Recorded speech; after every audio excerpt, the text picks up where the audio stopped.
Lorsque votre SCI est à l'impôt sur les sociétés, peut-elle retourner à l'impôt sur le revenu? Je vais vous expliquer tout ça dans cette vidéo puisque contrairement à de nombreuses informations qui circulent encore sur Internet à l'heure où je vous parle, oui, c'est possible, mais pas à n'importe quelle condition.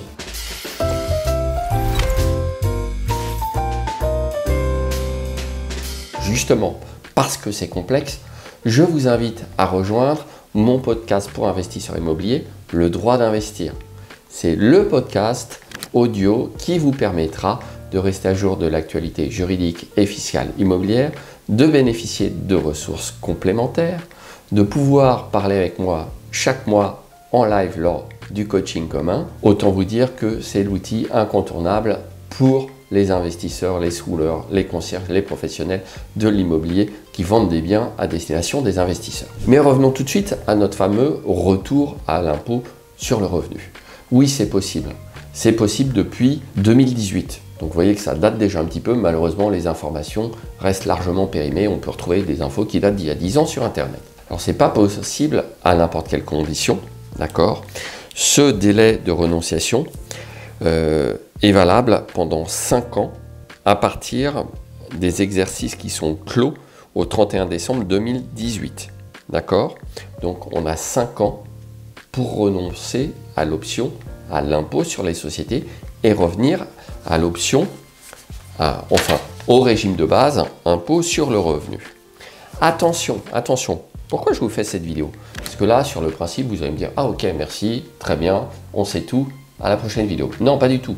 Pas du tout. Sachez qu'à chaque fois que vous changez de régime fiscal, il y a évidemment des conséquences fiscales qui sont attachées à vos choix.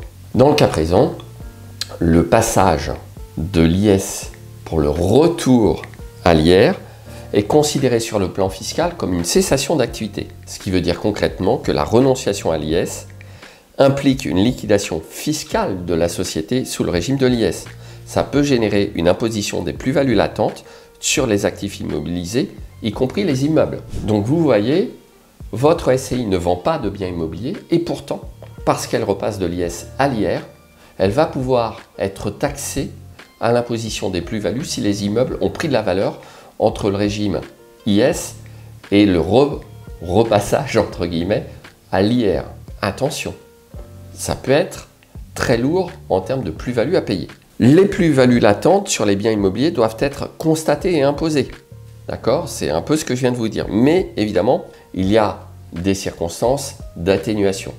Je ne vais pas rentrer dans tous les détails des mécanismes qui sont assez complexes et qui supposent aussi qu'on remplisse certaines conditions. Mais ça va avoir des conséquences très importantes, notamment si les associés sont des personnes physiques soumises à l'impôt sur le revenu et non pas des sociétés personnes morales elles-mêmes soumises à l'impôt sur les sociétés. Donc ça n'aura pas les mêmes conséquences, ce retour à l'IR, suivant la nature même et l'imposition des associés. Donc vous voyez, déjà à ce niveau, c'est pas très simple. Attention, les bénéfices mis en réserve sous le régime de l'IS sont aussi considérés comme étant immédiatement distribués lors du retour à l'IR. Ça veut dire concrètement qu'ils sont imposables si ce sont notamment des personnes physiques comme des revenus de capitaux mobiliers. Et ce, même si pourtant en trésorerie, il n'y a pas de distribution de ces bénéfices. Donc les associés personnes physiques peuvent être contraintes d'acquitter un supplément d'impôt au titre de sommes d'argent qu'elles ne vont pas toucher. Vous le voyez, là encore, c'est loin d'être neutre. Du coup, lorsqu'une société, comme je viens de vous le dire, cesse totalement ou partiellement d'être soumise à l'impôt sur les sociétés, donc là c'est le retour à l'IR, on peut bénéficier dans certaines conditions d'atténuation qui sont prévues à l'article 221 bis du Code général des impôts. Si 2 conditions cumulatives sont remplies, la société ne doit pas modifier ses écritures comptables, donc avoir préalablement à ce choix de retour potentiel à l'IR avec l'expert comptable, et l'imposition de ces revenus, profits latents et plus-values latentes, doit demeurer possible sous le nouveau régime fiscal. Donc ça ne doit pas conduire, parce qu'on change de régime fiscal, à une exonération d'impôt. Il y a toujours des mécanismes anti-abus, etc. Donc là encore, sachez que sur le principe, depuis maintenant quelques années, si vous avez opté pour l'IS et que vous vous rendez compte que vous avez fait une bêtise, vous avez la possibilité de revenir à l'IR.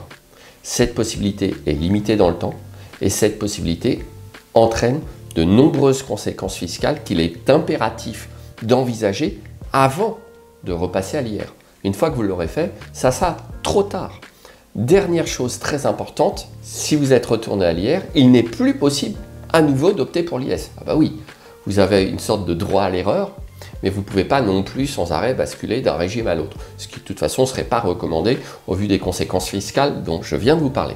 Vous l'avez compris, on croit que c'est simple, il y a des fausses bonnes idées, il y a des informations périmées, et tout ça doit vous conduire, évidemment, non seulement à vous abonner à ma chaîne YouTube, à la partager largement de façon à aider à diffuser la bonne information, une information rigoureuse qui vous est délivrée par un avocat investisseur qui plus est, mais pour aller plus loin, je vous invite à rejoindre mon podcast pour investisseurs immobiliers, le droit d'investir. Vous avez le lien dans la description de la vidéo. Et puis je vous dis tout de suite, à tout de suite dans la prochaine vidéo bien sûr.